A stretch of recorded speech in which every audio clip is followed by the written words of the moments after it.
지하철 타면 이제 사람들 보는 게 굉장히 큰 기쁨인데 저는 뭘 보냐면 신발을 되게 많이 봐요. 제가 신발을 좋아하는 것도 있지만 그냥 이렇게 눈을 정면으로 쳐다보면 좀 미안하고 눈 마주치면 그때 웃어야 되나 울어야 되나 좀 그렇잖아요. 아래를 쭉 보면서 신발을 쭉 보는데 같은 신발을 신는 사람들이 없어요. 저는 이게 우리나라 지금의 사회의 다양성을 보여준다고 생각해요. 남녀노소 빈부귀천 할 것 없이 심지어 같은 친구들끼리도 또래가 아주 비슷한 경우는 유행하는 것들을 좀 입지만 40대쯤 된 사람들 쭉 살펴보잖아요. 같은 브랜드, 같은 가방, 같은 신발, 같은 옷 입은 사람 하나도 없어요. 이 40대가 가지고 있는 자유감이라고 생각해요.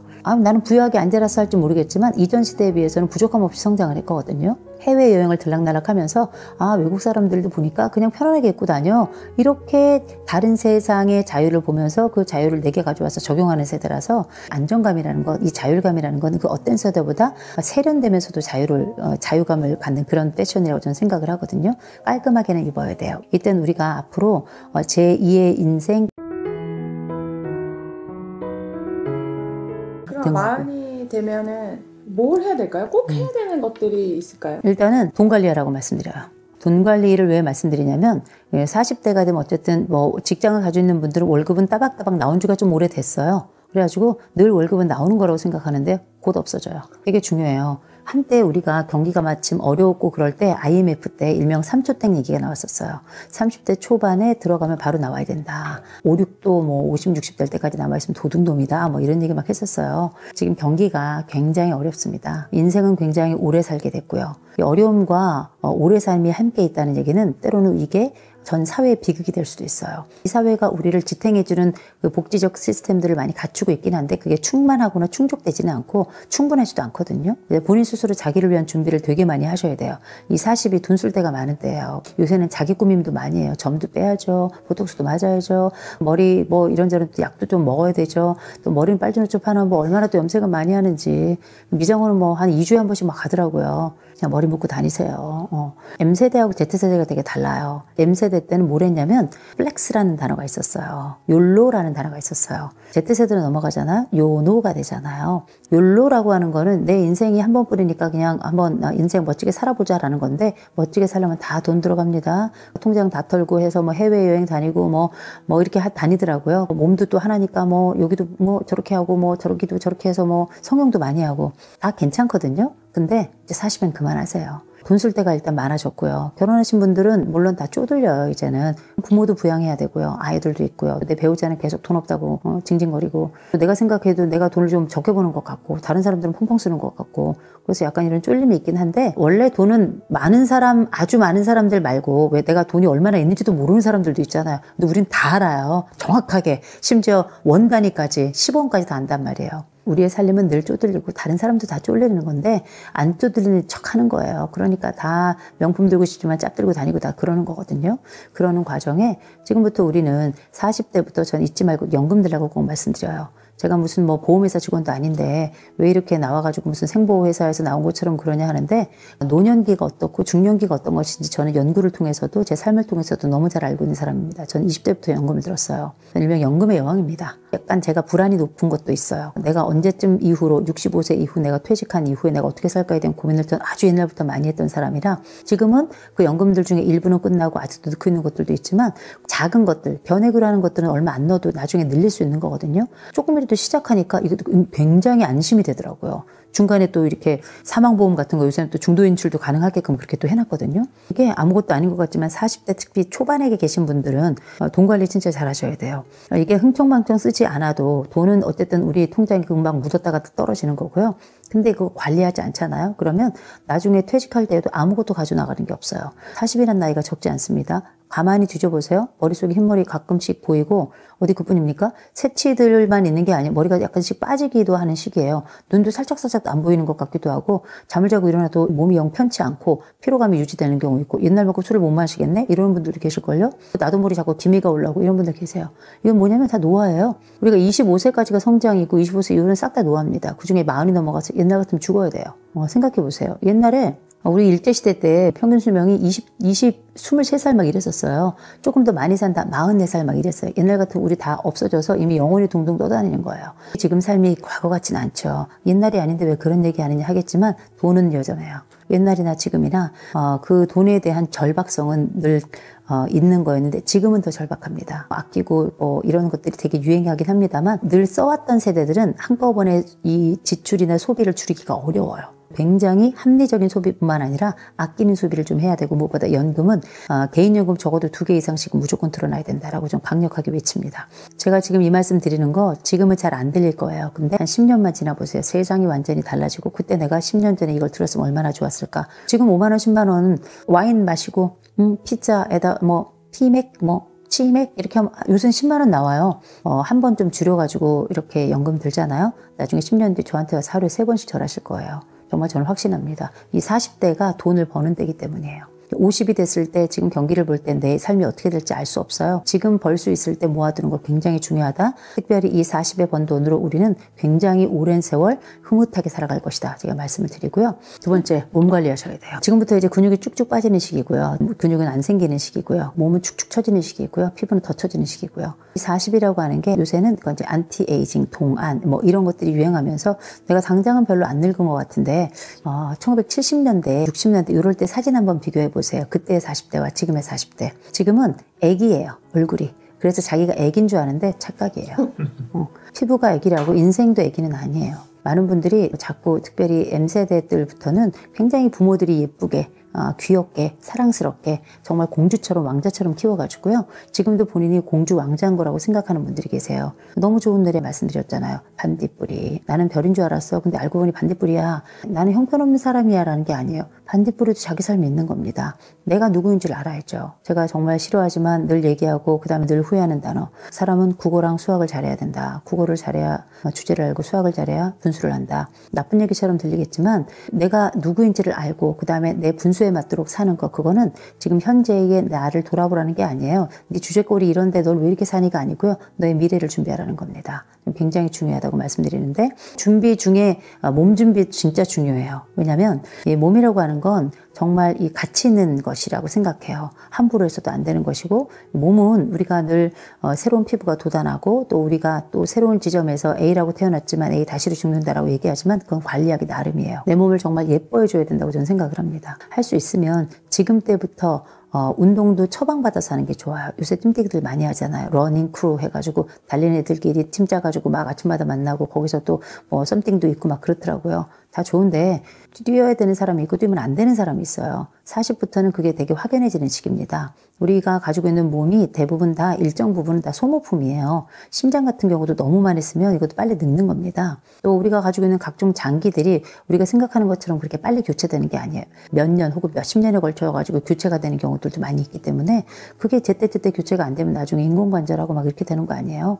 내 몸을 아끼는 건 굉장히 중요합니다. 요새 술들 많이 마시고 하는데 그렇게 술을 마시면 나중에 어떻게 되겠어요? 알코올 중독 아니면 그냥 치매가 오는 겁니다. 요새 초기 치매들 굉장히 많거든요. 초기 치매가 물론 유전적인 소인도 굉장히 많지만 강력하고 아주 심각한 문제 중에 하나가 바로 알코올 문제예요. 내 몸을 위해서라도 알코올 정말 줄여야 됩니다. 어느 뭐 회사에서는 뭐 심장에 좋다 그러는데 그렇게 많이 마시는 술은 심장에도 안 좋아요. 뇌에는 당연히 좋지 않고요. 내 몸에 대한 관리. 그래서 운동도 하시는데 반드시 운동 처방 받아서 하셔야 돼요. 운동 처방은 보건소나 아니면 정형외과 같은데 아니면 재활의학과 같은데 가시잖아요. 운동 처방 받으러 왔습니다. 그러면 지금 이 사람의 체형, 이 사람이 가지고 있는 질병, 이 사람이 가지고 있는 전반적인 상황 이런 것들을 다 고려해서 당신에게는 이런 운동이 좋습니다. 저런 운동이 좋습니다. 이렇게 제안을 해줘요. 저는 제안받은 운동이 전 발레예요.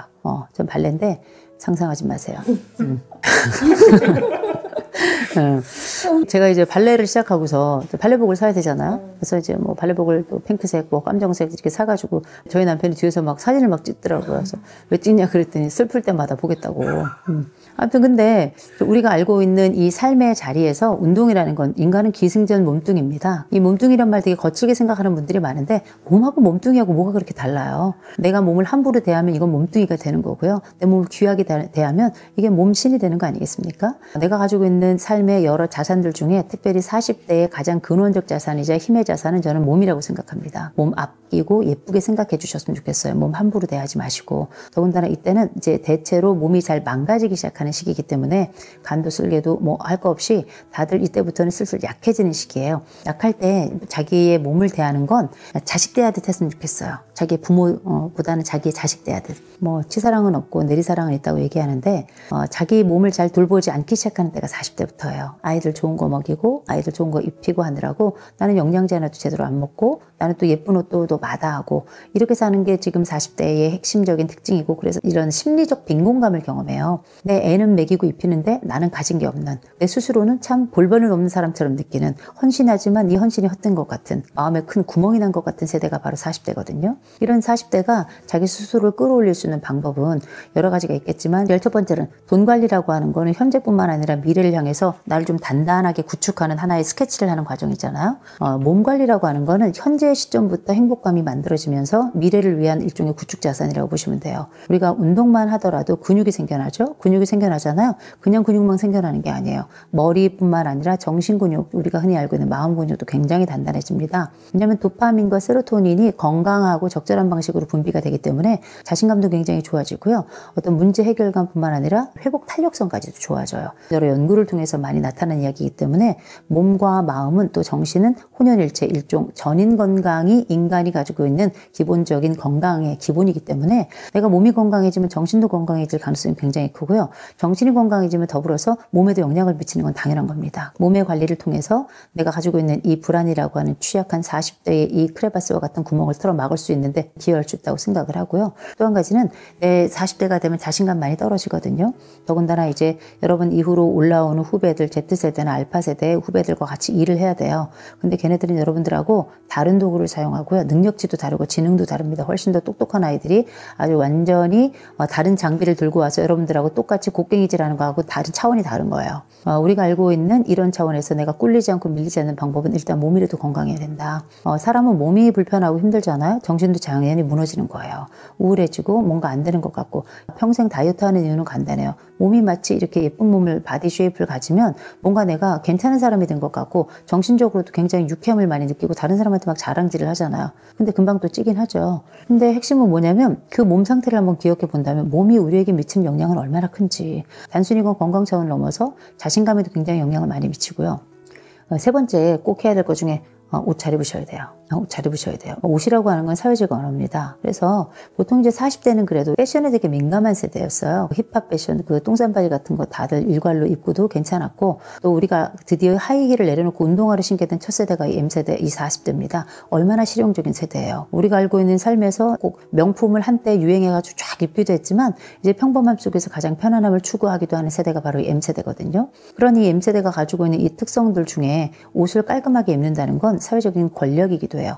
우리는 한때 명품에 미쳐가지고 그게 짭이라고 하더라고 들면서 내가 이 사회에서 꿀리지 않는 사람이라는 거 보여주려고 애를 많이 썼었거든요. 명품 중에는 가방만 있는 게 아니에요. 옷도 있었죠. 이 M세대, 특별히 이 40대를 굉장히 좋아하는 게 뭐냐면 저희 때만 해도 다 그냥 나이키 유행하면 다 나이키만 신었어요. 물론 지금도 유행이 있죠. 한때 또 아식스가 유행을 많이 했어요. 한때 또 뭐 뉴발 이런 거 막 유행하고요. 또 이렇게 유행하는 브랜드가 있긴 있는데 제가 요새 지하철을 타잖아요. 지하철 타면 이제 사람들 보는 게 굉장히 큰 기쁨인데 저는 뭘 보냐면 신발을 되게 많이 봐요.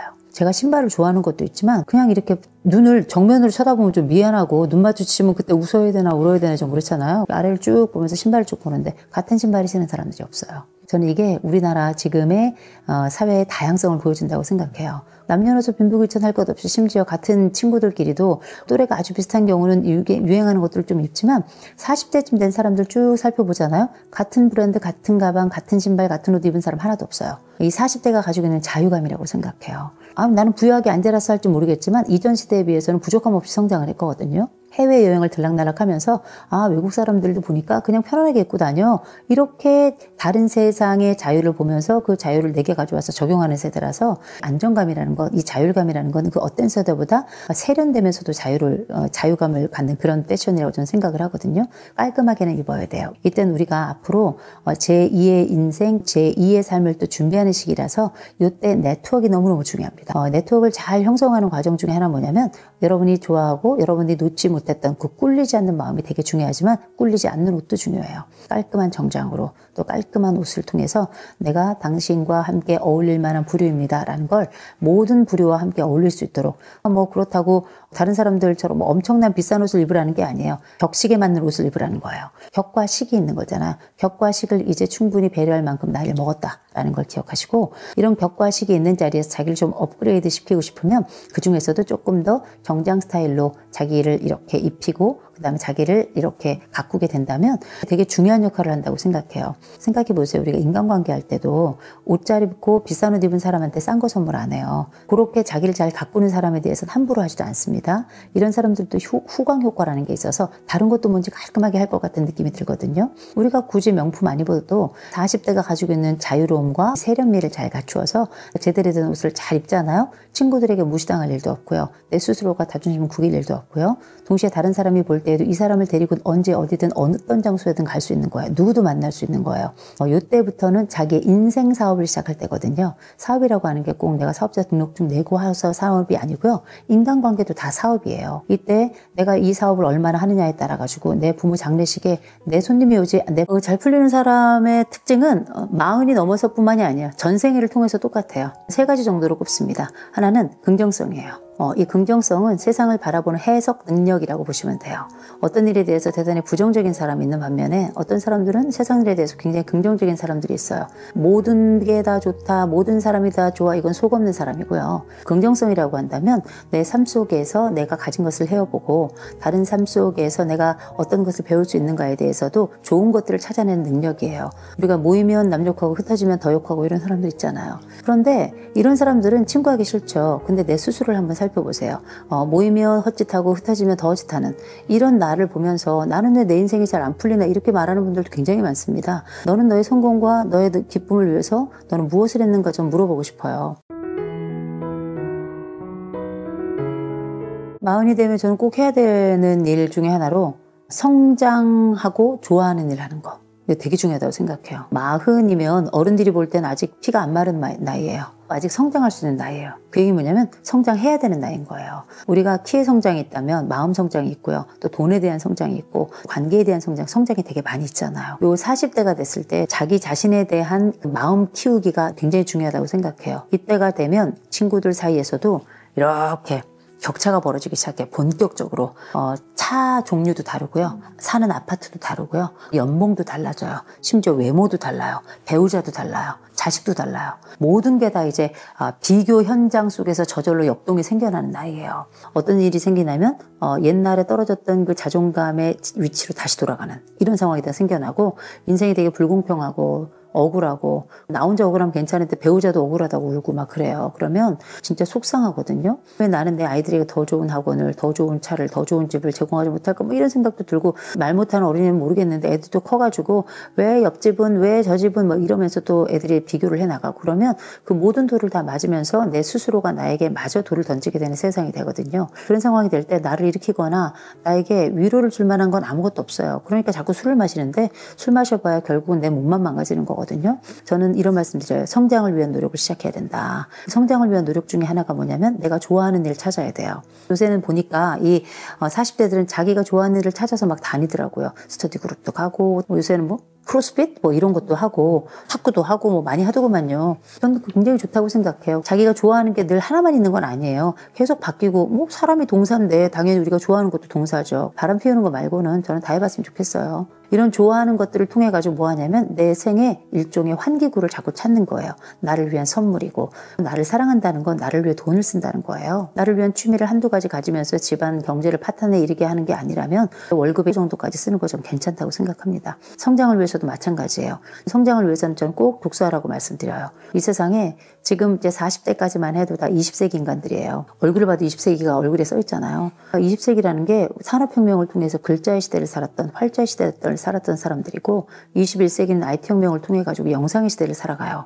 이 활자의 시대를 살았다는 얘기는 뭐냐면 종이연필로 그렇게 우리의 성장과 지금까지 성공을 그렇게 해왔다는 겁니다. 21세기를 살아가지만 유튜브나 이런 걸 볼 게 아니고요. 저는 책 열었으면 좋겠습니다. 그 안에서 관점에서 내가 20세기의 르네상스를 다시 한번 내 삶에 추구하고 만들고 꽃피웠으면 좋겠다는 생각이 들어요. 누가 나를 일으켜줍니까? 아무도 일으켜주지 않아요. 내 자존감은 뭐 자신 있다 이런다고 해서 자신감이 생겨나는 게 아니거든요. 내 안쪽에 심리적 포만감이라는 게 굉장히 중요해요. 주변의 흔들림 속에서도 내가 내 자신에 대해서 가지고 있는 안정된 마음의 상태, 안쪽에 가지고 있는 일종의 마음의 품 같은 거예요. 사람마다 어떤 사람은 운동장이 크고 어떤 사람은 운동장이 작은데 운동장은 풀가끔은 넓어지는 거거든요. 운동장을 넓힐 수 있는 일명 어른의 마음과 어른의 태도와 어른의 삶이라고 생각되는 그 조망 능력을 갖기 위해서는 독서 같은 것밖에 없습니다. 영상은 우리에게 남는 게 결국 20%에서 30%밖에 되지 않아요. 심리학에 보면 망각곡선이라는 게 있습니다. 에빙하우스라는 사람이 학습곡선과 망각곡선에 대해서 이야기하는데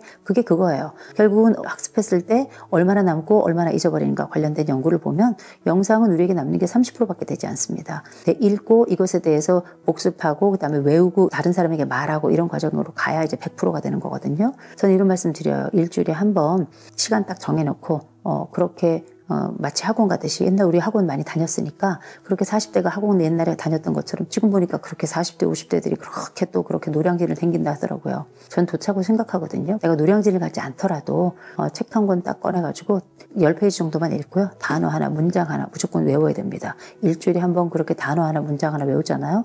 이거 한 3개월만 해보잖아요. 완전히 다른 세상이 펼쳐져요. 제가 아침마다 그 아침 학교라는 거랍니다. 일주일에 한 번 그건 이제 멤버십으로 해서 150명 딱 받아서 같이 공부하는 거예요. 이분들 진짜 빡세게 공부합니다. 저는 뭐 허투루 보내는 일이 없으니까. 근데 빡세게 공부를 시키는 과정에 전 과제도 엄청나게 내주거든요. 과제 안 하면 전 내쫓아요. 돈 냈어도 소용없어요. 약정서 받고요. 과제 안 하면 내보낸다. 못 들어오게 해요. 아주 냉혈한 일이죠.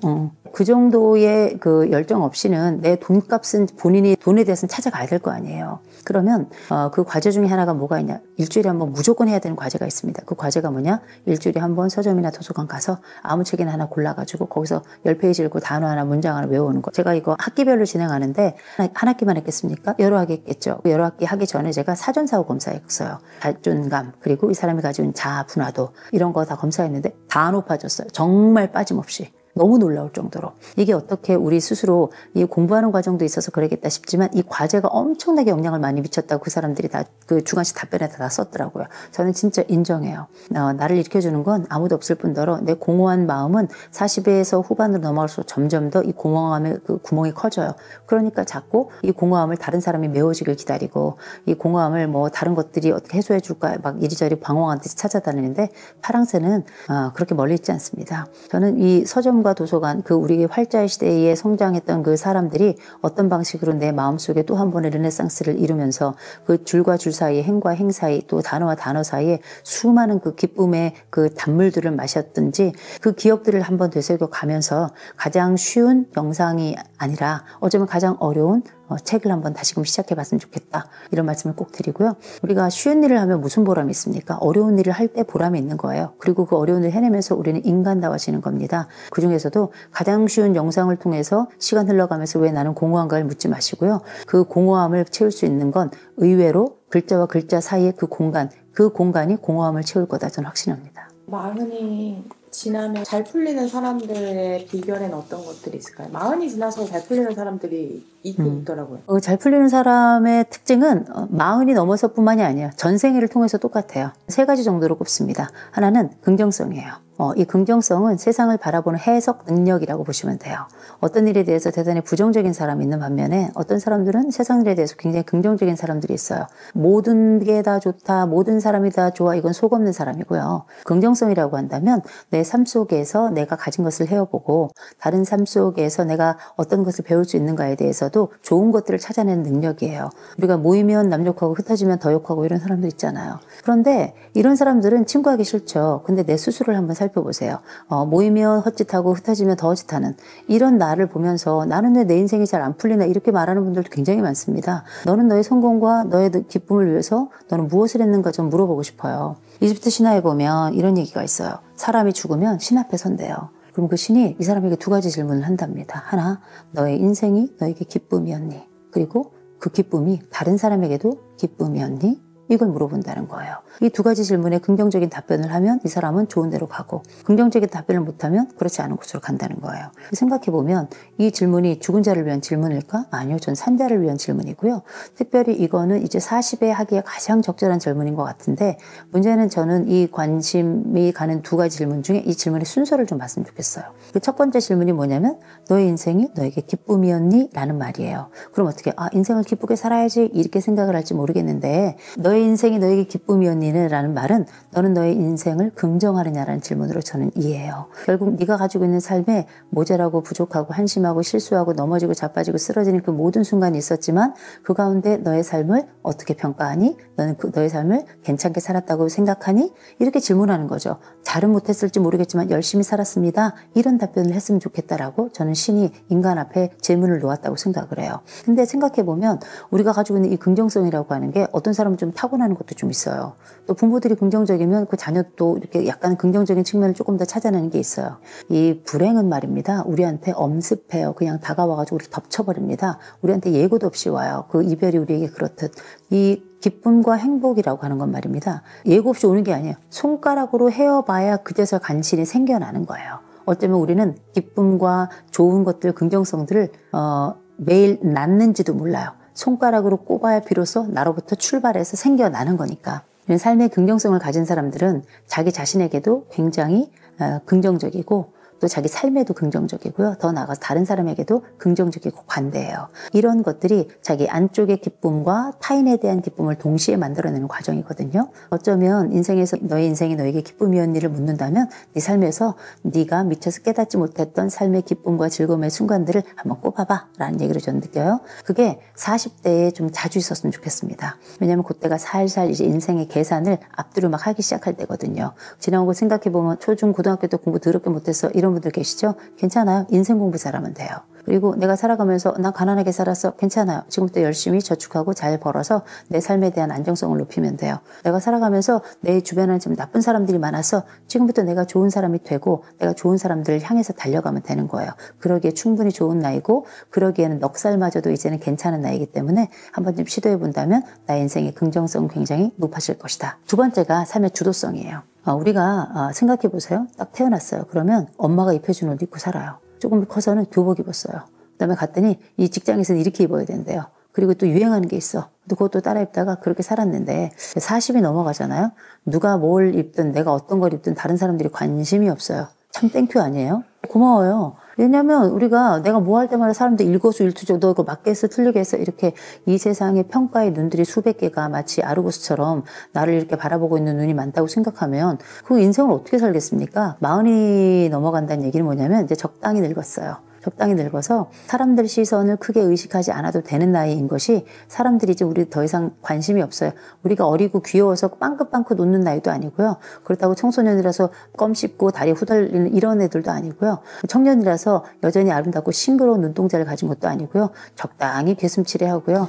적당히 그냥 뭐 대충 다 약간씩은 별로이고 아직 남은 것도 좀 있고 뭐 이런 아주 애매모호하지만 뭐 그런 대로 나쁘진 않은 이런 나이예요. 요 나이 때 어쩌면 우리는 내가 편한 대로 입을 수 있는 나이 아니겠어요? 남의 눈치를 조금씩 덜 보기 시작한 나이가 되는 겁니다. 이게 바로 삶의 주도성이에요. 이 주도성은 어렸을 때부터 꽤 있었어요. 우리는 원래 이 주도성이라고 하는 단어는 우리가 흔히 말하는 훈육을 많이 하는 나이, 유치원 때 그때 인생의 주도성이라고 하는 인생의 과업을 하게 돼요. 이 인생 과업을 할 때 부모들이 옆에서 훈육자라는 이름으로 해서 그 경계를 딱 지어주는 겁니다. 야 규칙은 이런 거야. 야 해야 될 거 하지 말아야 될 거 그 경계 울타리를 딱 알려주면 집에서 이건 해야 되고 이건 하지 말아야 되겠구나 이런 기준이 있구나라는 걸 알아요. 그러면 이걸 가지고 놀이터에 딱 나가서 야 너 줄 서 너 오른쪽 왼쪽 이렇게 해본 사람이 있다면 이 사람은 자기 주도성을 가지고 있는 거예요. 인생 살면서 한 번이라도 이런 역할을 해봤다면 주도성이라는 걸 가지고 있는데 이 주도성이 있다고 해서 인생이 이렇게 막 파란만장하고 막 좋고 막 쫙 펼쳐지고 그런 게 아니라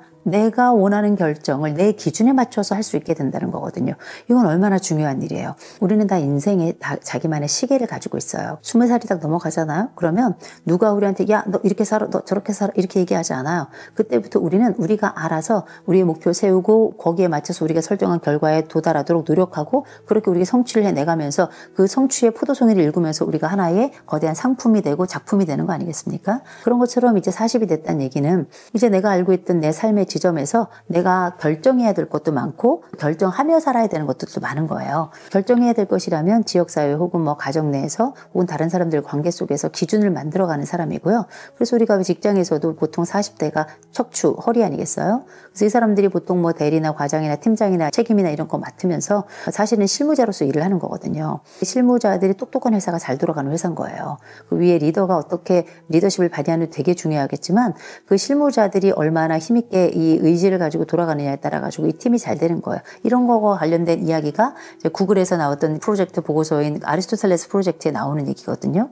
자기 삶의 주도성이라고 하는 건 이때부터는 발휘하기가 너무 좋아요. 내가 결정하는 거죠. 내 의상도, 내가 가고 싶은 것도, 또 내가 살아가는 삶에 있어서 또 내가 만나고 싶은 친구도, 그리고 내가 가지고 있는 이 경제적 영역에서 이 돈을 어떻게 쓸 것인가, 이런 것들도 다 우리가 함께 하는 계획 속에, 내가 함께 만드는 계획 속에, 내가 결정하는 계획 속에 그렇게 좌지우지 할 수 있는 나이거든요. 그런데 40이 돼도 계속 남의 결정에 따라가는 사람들도 있어요. 40이 돼도 내 돈조차도 내 마음대로 못 쓰는 사람들이 있어요. 결정에 동의를 해서 그걸 함께 하는 건 내 결정에 따른 거예요. 그런데 다른 사람들이 특별히 뭐 내 부모가 나의 돈을 뭐 이리저리 한다든지, 아니면 내 배우자가 나의 동의 없이 돈을 이리저리 한다든지, 뭐 이런 방식으로 해서 인생에 멱살 잡혀가지고 사는 사람들도 되게 많아요. 자기 결정 제대로 한번 못하고. 근데 이제 40이 넘어가잖아요. 자기 결정을 그때 나이가 될 때까지도 제대로 못하면 이 인생이 굉장히 꿀꿀하게 느껴져요. 나는 인생이 꼭 다른 사람의 삶에 들러리로 살아가는 느낌을 받는단 말이에요. 40부터는 적어도 내 인생에서 뭐 잘은 못하더라도 이미 실패도 여러 번 해봤고 자빠지는 경험도 했지만 일어서는 경험도 했으니까 그때부터는 그래도 내가 먹고 싶은 메뉴는 내가 고르자. 또 내가 입고 싶은 옷은 내가 고르자. 그리고 내가 싫은 것에 대해서는 좀 거절도 할 줄 알자. 또 그래도 별 문제 없어요. 왜냐면 우리가 40 정도가 되잖아요. 그래도 사회생활 해가면서 짬밥이라는 것도 생기고요. 인생을 살아가면서 양심이라는 것도 받고요. 객관적인 평가로 이게 옳고 그른지에 대한 기본적인 인생을 살아가면서 자기가 이게 해야 될 건지 말아야 될지에 대한 기본적인 윤리적인 선이나 도덕적인 또 사회적인 상규 이런 것들은 다 알고 관례를 아는 나이입니다. 그래서 지금부터는 크게 선택해도 크게 잘못하지 않아요. 대신 다른 사람에게 내 인생은 멱살은 잡히지 않는 나이가 돼야 되는 거, 이걸 삶의 주도성이라고 얘기해야 될 것 같아요. 어디 그뿐만입니까? 이 스펙만 완벽해서는 안 되고 이 몸에 대한 준비도 완벽해야 돼요. 그래서 M세대들의 특징이 있잖아요. 180 이하는 싹 다 루저. 이 남자들에 대한 키에 대한 이야기가 있다면 여성들과 남성들 공통으로는 또 외모 얘기가 있습니다. 그래서 우리가 요 40대부터는 본격적으로 남녀 가릴 것 없이 다 성형외과 의사 밑에 누워가지고 집단으로 얼굴을 갈아엎는 첫 번째 세대잖아요. 몸에도 완벽함이 있어야 돼요. 나의 스펙도 나의 몸도 완벽하지 않으면 나는 루저가 되는 겁니다. 이 사회에서 성공이라고 하는 이 이야기를 들을 수 없는 사람이 돼버린 거예요. 이걸 이제 흔히 완벽주의라고도 부르고 강박적이라고도 불러요. 마흔 어떤 나이일까요? 꽤 가지고 있으나 아직 덜 가진 나이다. 보통 40이 되면 옛날 40하고 지금 40은 많이 다르죠. 옛날에 40대 되신 분들 사진 한번 쳐다보세요. 그러니까 지금의 50대, 60대 같아요. 가르마 이렇게 2대8로 딱 갈라가지고 하거나, 여인들도 보면 파마 뻐글뻐글 해가지고 우리가 응답하라 1988에 나오는 그 엄마들 다 40대들이에요. 지금은 엄마들 비교해보면 비교가 안 될 정도로 사실상 지금의 40은 청년과 유사하다. 장년 혹은 중년으로 전혀 들어오지 않은 나이다. 그래서 여전히 젊고 그래도 꽤 이제는 직장도 얼추 가진 분들이 많고요. 결혼도 뭐 할 사람들은 하고 안 할 사람은 안 했지만 내 가운데서 비교적 아직 내가 사회적으로 괜찮다는 생각, 또 앞으로 만들어가야 될 것들이 꽤 있다고 생각하는 나이다. 그럼에도 불구하고 틈새 불안이 많은 나이예요. 틈새 불안. 뭔가를 가졌는데 아직 가져갈 것도 많고, 그리고 뭔가 비어있는 것 같은 느낌이 들어서 뭐랄까 꽉 찬 것 같지만 늘 약간 뭐랄까 천공이 있는 것 같은 그런 나이가 저는 40대라고 생각을 해요. 50은 약간 제끼는 나이예요. 이미 몸도 대부분 좀 달라져가 있고 사회적으로도 어느 정도 포지션, 위치에 올라가 있습니다. 근데 40이란 나이는 보통 보면은 대리과장이에요. 대리과장이거나 아니면 책임 이렇게 맡고 있는 분들이 많이 계신데, 연령대가 아직 위로 올라갈 거는 많이 남아있고, 그렇다고 해서 직장에서 평생 또 내 몸을 묻을 또 나이는 아니에요. 아직 한 번의 이직 기회는 더 있을 것이다. 이렇게 예측하는 나이라서 그 사이사이의 틈새가 마치 우리가 한 직장에서 다음 직장 넘어갈 때 마찰 실업이라는 게 있잖아요. 이 마찰 실업은 불안하진 않아요. 요 마찰 실업 기간 동안에는 내 다음번 가능성을 위해서 무엇을 해야 될지에 대한 고민이 많아지는 시기거든요. 그렇게 틈새 불안이 가장 강력하고 선명한 시기가 제가 볼 때는 40대인 것 같아요. 지금 대한민국의 40대는 어떻게 살고 있다고 생각하세요? 40대를 보면 어떤 생각이 드세요? 40대는 좀 안 됐죠. 옛날 40대는 꽤 괜찮은 나이였거든요. 이 40대에 대한 정형성이 완전히 깨져버렸어요. 중년, 노년에 대한 이미지가 많이 달라졌다고 생각하지만 청년의 그 포지션, 청년의 나이가 정말 달라졌고 청년의 형태가 달라졌다고 저는 생각을 해요. 옛날에 40대는 청년이 아니었어요. 중년이었어요. 보통 우리가 그 중년에 대한 이 연구를 하게 되면 옛날엔 35세부터 한 60세 사이였어요. 35세에서 한 40대 끝까지가 거의 중년의 아주 많은 부분을 차지하고 있었단 말이에요. 근데 지금은 누가 40대를 중년이라고 부릅니까? 지금은 청년의 영역 안에 들어가 있는데 그렇다고 젊지도 않아요. 그렇다고 해서 뭘 가진 것도 아니에요. 그렇다고 해가지고 안 가진 것도 아니에요. 그럼에도 불구하고 이 사회가 이 청년들에게 뭐라고 얘기하냐면 이쪽에서는 니네 나이 먹었잖니? 이렇게 얘기하고 저쪽에서 니네 아직 젊잖니? 이렇게 얘기를 해서 엄밀히 말하자면 그 옛날 낀 세대 중에서도 정서적으로 낀 세대는 저는 40대다라고 생각을 해요. 40대가 가지고 있는 아직 남아있는 엄청난 젊음의 열정도 있고 40대가 가지고 있는 앞으로 내 승진에 대한 가능성도 굉장히 크고 또 내가 가족을 유지하고 내 가족을 지켜나가는 과정에서 역할도 굉장히 비대하고요. 우리가 알고 있는 이 40대 아직 내게 남아있는 이 수많은 세월들을 그냥 허투루 보내고는 싶지 않은 그래서 제2의 도약 제3의 꿈을 꾸는 시기가 이 40대잖아요. 그런 과정이 40대 전반에 다 나타나요. 40대 전반에 다 나타나긴 하는데 이 40대의 특성을 좀 보셔야 돼요. 저는 이 40대가 지금은 절반의 절망세대다라고 보통 얘기를 합니다. 40대 요 세대에 보면 X세대의 일부하고 M세대가 딱 끼어 있어요. M세대가 굉장히 전 독특한 세대이자 의미를 부여해야 될 세대라고 생각을 하는 사람이거든요. 이 M세대 때부터 무슨 일이 벌어지냐면 부모 세대들부터 꽤 잘 살아요.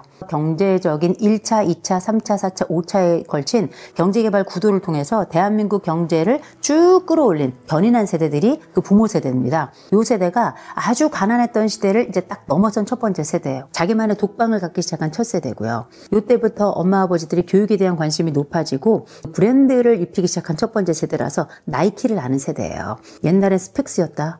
근데 이게 프로스펙스로 넘어가고 그 다음에 나이키가 나오면서 나중에 돈이 조금 부족하면 이게 나이스로 가고 막 그랬던 거 아니겠습니까? 옛날에 X세대까지만 해도 뭐 아놀드 파마 이런 거를 입었던 세대였었어요. 근데 이때 세대로 딱 넘어가면서 우리가 이제 아디다스 세대가 이제 만들어지기 시작하는 거죠. 브랜드가 달라졌다는 얘기는 경제적인 것도 한 단계 업그레이드 된 세대이고 빵이 시작되는 세대이고 동시에 이 세대가 노크를 해야지 자기 방에 들어오도록 허락한 세대라서 이들이 가지고 있는 곧 이전 세대가 책임과 그리고 의무의 세대였다 권리의 시대가 시작이 되는 겁니다.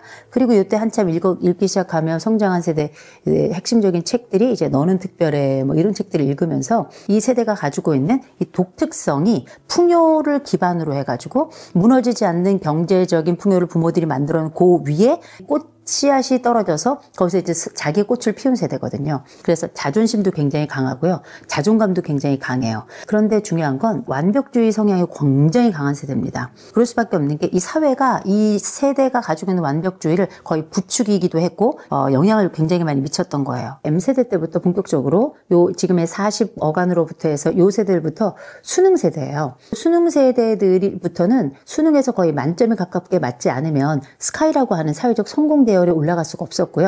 요 40대부터 무슨 일이 또 벌어지냐면 사법시험 제도가 없어집니다. 사회적인 사다리가 없어진 거예요. 어디 그뿐만입니까? 이 스펙만 완벽해서는 안 되고 이 몸에 대한 준비도 완벽해야 돼요. 그래서 M세대들의 특징이 있잖아요. 180 이하는 싹 다 루저. 이 남자들에 대한 키에 대한 이야기가 있다면 여성들과 남성들 공통으로는 또 외모 얘기가 있습니다. 그래서 우리가 요 40대부터는 본격적으로 남녀 가릴 것 없이 다 성형외과 의사 밑에 누워가지고 집단으로 얼굴을 갈아엎는 첫 번째 세대잖아요. 몸에도 완벽함이 있어야 돼요. 나의 스펙도 나의 몸도 완벽하지 않으면 나는 루저가 되는 겁니다. 이 사회에서 성공이라고 하는 이 이야기를 들을 수 없는 사람이 돼버린 거예요. 이걸 이제 흔히 완벽주의라고도 부르고 강박적이라고도 불러요. 근데 이런 것만 있는 게 아니에요. 인터넷이 본격적으로 들어오면서 너와 나 사이에 그 공간적인 제약이 많이 사라지고 접촉점이 굉장히 넓어진 시대입니다. 그러면서 무슨 일이 벌어지냐면 상대적 비교와 박탈감이 아주 현실화된 세대예요. 내가 가지고 있는 감정이 나만 느끼는 것이 아니라 일명 댓글이라는 단어를 통해서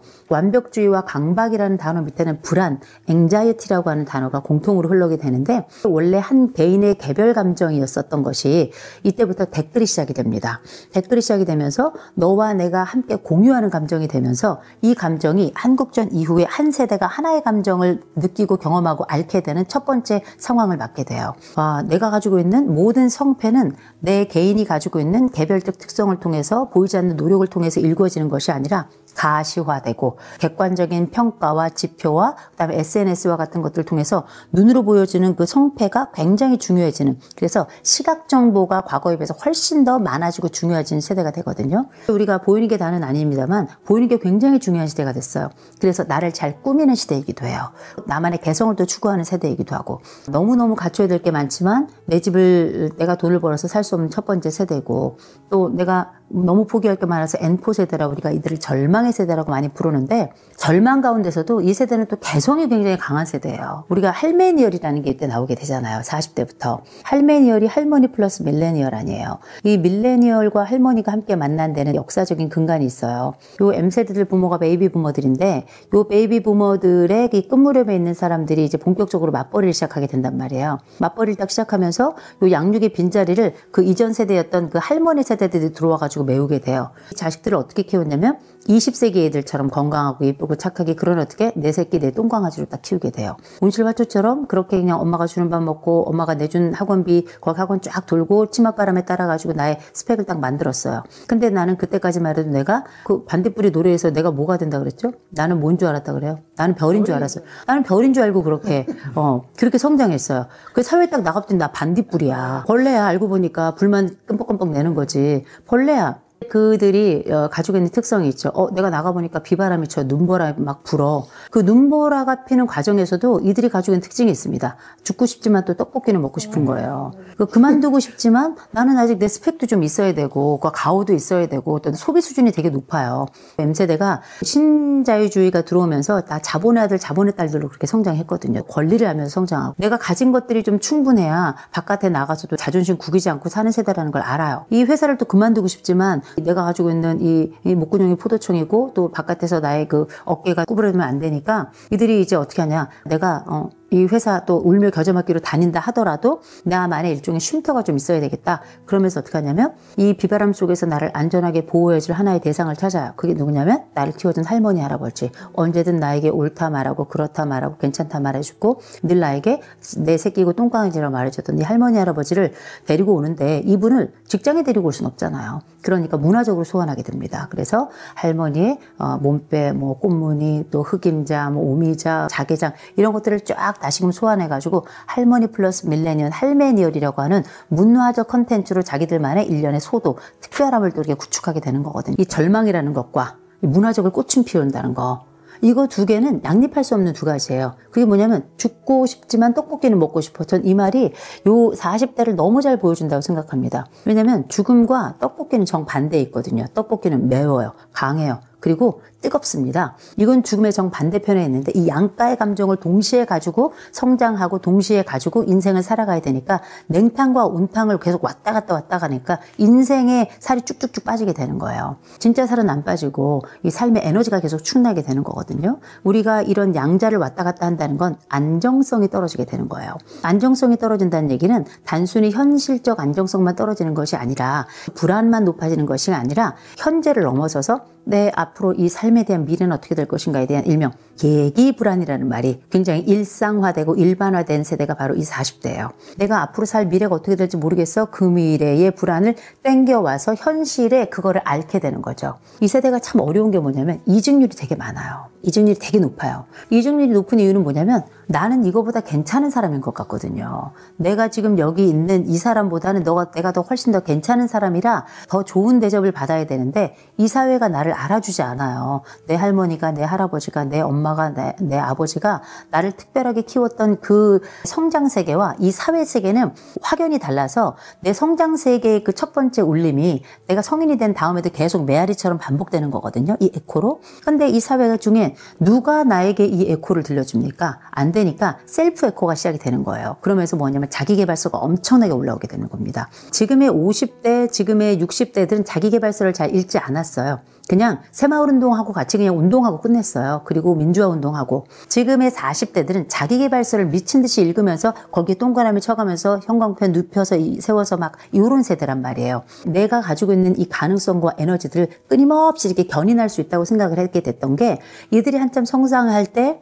이 사회적으로 뭐가 유행했냐면 긍정심리가 유행했어요. 긍정심리가 유행을 하면서 너는 뭐든지 할 수 있어. Yes, yes, yes. 그러면서 우리의 심장도 쫙 부풀었단 말이에요. 그 심장은 두 번째 부품이에요. 왜냐하면 우리는 어렸을 때 내 할머니, 할아버지, 내 어머니, 아버지를 통해서 큰 심장과 부푼 심장을 그때 가졌었는데 사회생활 하면서 꺼졌던 그 심장이 두 번째 자기계발서를 읽으면서 두 번째 심장에 다시금 그 바람이 불어 들어간 거죠. 문제는 여기서 이 바람이 잘 유지가 되면 이 사람은 앞으로도 힘있고 맹렬하게 살아가지만 이 바람이 딱 쭈그러드는 순간 우리가 풍선 쫙 크게 불었다가 한번 딱 부풀 이제 줄어들잖아요. 주름이 자글자글하다. 원래 있던 기존의 풍선 같지 않고 내 삶이 훨씬 더 너덜너덜하고 형편없는 삶 같이 느껴진단 말이에요. M세대들 중에 이제 본격적으로 우리가 Z세대 들어오기 전에 희귀고몰이가 많이 늘어나요. 희귀고몰이라고 하는 게 뭐냐면 자기 스스로 자진 철회를 하는 사람들입니다. 인생에서 자진 철회를 하고 그다음 사회에서 자진 철회를 한 사람들이에요. 자진 철회를 한 사람들 일명 은둔형 외톨이들의 일부가 M세대에 있고 상당수가 Z세대에 들어가 있는데 이 M세대들 중에 은둔형 외톨이로 들어간 사람들을 봤더니 내 스스로가 가지고 있는 역량은 이거보다 더 큰데 사회가 나를 끌어안아주지 못한다 생각해서 이직을 딱 하려는 그 시점에 다음 징검다리를 넘어가질 못해서 A라는 지점에서 B라는 지점에 딱 넘어가야 되는데 이 지점에 그냥 크레바스로 빠져버린 거예요. 더 이상 자기 자신을 끌어올릴 여력을 잃어버리고 마치 다 늘어난 고무풍선처럼 자기 자신을 굉장히 볼품없다 생각하는 사람들이 드디어 꽃필 나이인데 그리고 이제서야 꽃필 나이인데도 불구하고 완전히 침잠 속에 들어가 버리는 이런 양태를 보이는 거거든요. 그래서 어쩌면 우리가 지금 MG 사회라고 부르지만 그중에서도 M사회라고 제가 부를게요. 이 M사회라고 하는 것들은 굉장히 뜨겁고 차가운 이 양쪽에 감정탕을 왔다 갔다 하는 세대이고 동시에 그 사이에서 생겨나는 결핍이라기보다 박탈이라고 불러야 될 거예요. 내가 상대적으로 받았던 이 박탈감이 약간의 결로처럼 이 마음에 남아있고 심장은 여전히 부풀어서 또 한 번의 도약을 생각하지만 그러다가 까딱 잘못하면 심장 마비가 오는 이런 세대가 저는 요 40대라고 생각을 해요. 그러니까 문화적으로 뜨겁고 그러나 현실은 차갑고 이 양자 사이에서 고민하지만 이 고민에 대한 답은 아직 찾지 못한 그러나 자기의 가능성은 계속 가져가고 있고 이 가능성이 언제든 실현될 것이라고 하는 아직은 그 희망계와 이상계를 가지고 있는 요 나이대가 저는 40대라고 봅니다.